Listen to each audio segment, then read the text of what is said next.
Hey there, it's Lucy from That Homeschool Life, back again with another video, and this time we are going to do some green tomato pickles from our garden using the leftover green tomatoes. This is a book that I'm going to be using the recipe from Sally Wise's A Year in a Bottle, and I really like this book. It's got some really practical and easy recipes to follow.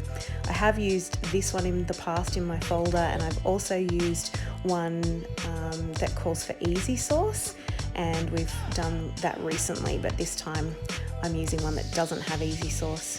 And we're using our onions from this year's harvest as well. And yeah, we're gonna get cracking into it.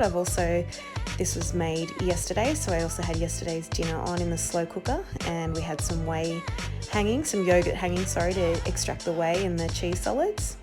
And this time I'm going to be using my Fowler's set to do the Fowler's Vacola set to do the vacuum seal. And yeah, we're gonna have a go at doing that all together. So the first thing we want to do is cut up the tomatoes, and I separate the red ones out as well. But yeah, otherwise I'm just literally cutting up 3 kilos of green tomatoes. So you can see that there's some of the red ones, and I'm going to keep those separately. And now I'm going to cut up 1 kilo of the onions. So I do weigh my veggies that I'm using. You can see that Zeki's finding the onion, what's it called when it's the stingy bit for your eyes? I don't know, but it's not the aroma, but he's finding it a little bit strong. So he's doing a good job of holding 3 kilos worth of green tomatoes and onions. So it's the next day, and I've soaked those overnight for like 12 hours, and I soaked them in salt so that we could drain off the juices. It could extract some of those juices. And yeah, now once we've drained it off, we're adding in 3 cups of white vinegar. You can use apple cider, but I had more white vinegar, so I'm using that this time. Zeki's helping me here by helping me put it on the stove, and we use stevia. Some people say stevia. As a sugar alternative, you could use monk fruit as well, but that's what we use instead of refined sugar. It's a good alternative, and of course you want to give it a good stir through, and that calls for sometimes a bit of a helping hand from mum.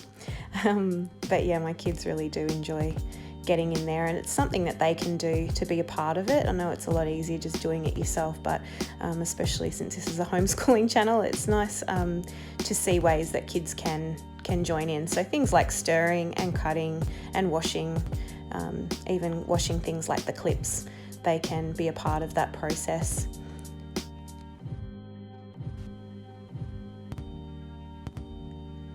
You can see now that it's really starting to bubble and come to the boil nicely, and we want to really try and reduce this down, and this is about probably 35 minutes in. It's gotten to this point.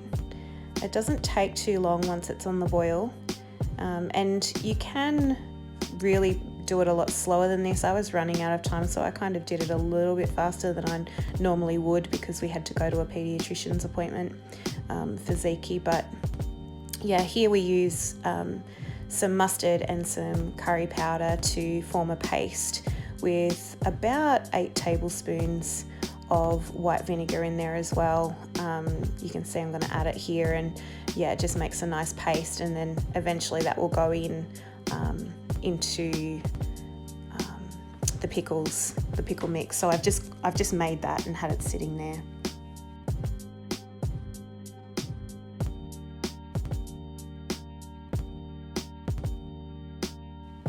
So you can see it's kind of got a bit of a skin on top, and I try not to let it sit there too long with that skin. I want to skim it a little bit, or stir it in at least, because it does kind of start to taste a little bit bitter, I find, with that skin. I don't know if that's what people normally do or not. But yeah, while that's all cooking down, I decide to work on tonight's dinner, which is a very, very easy vegetable korma curry that goes into the slow cooker. Because I've got 2 different medical appointments on today, I need to be able to be free this afternoon. So we're going to put some, again, onion and some homegrown garlic in a second. I'm going to fry that off in some ghee, and if you don't have ghee, you can just use oil or butter. But yeah, I do the cloves of garlic here. I think my recipe always calls for like 1 clove of garlic, and I put about 6 in, but that's just the way we like it. It's probably the Fijian part of me that likes the lots and lots of garlic. And I also add quite a large knob of ginger, and we'll cut that up as well in a second.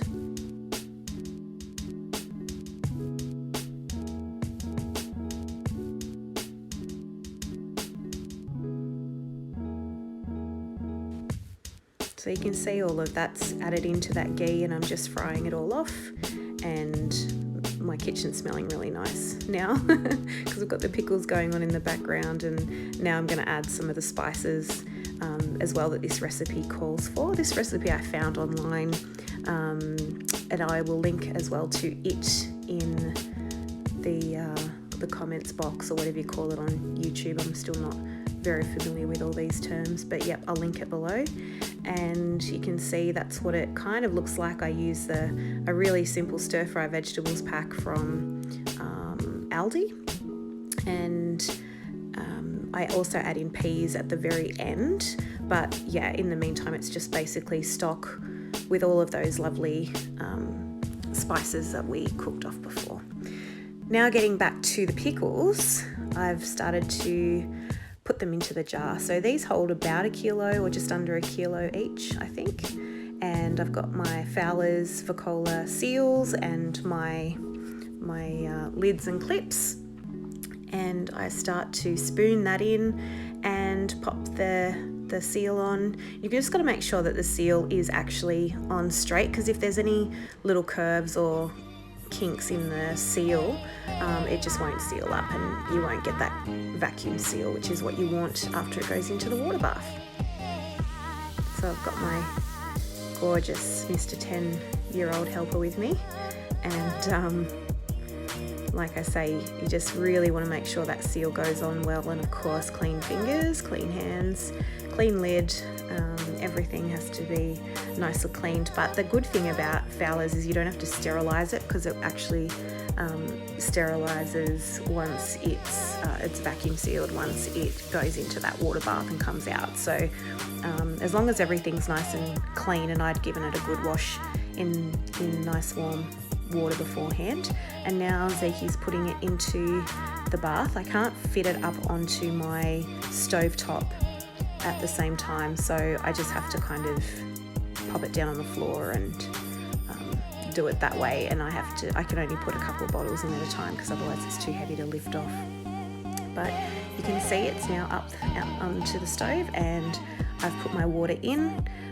You want to have your thermometer also handy, and you want it to get up to about 92 degrees. And once it gets up to about 92 degrees, you can reduce it and reduce the heat and let it sort of stay nice and warm for about 45 minutes. And yeah, once you've done that, you can very carefully take them out. I use the tongs, the Fowler's tongs, which I would highly encourage you to invest in, rather than just using normal tongs or something like that you could burn yourself with. You just really don't want to risk it. But yeah, this is the end product, and actually this is the end product. Thanks so much for joining me, and you'll have more videos here soon at That Homeschool Life.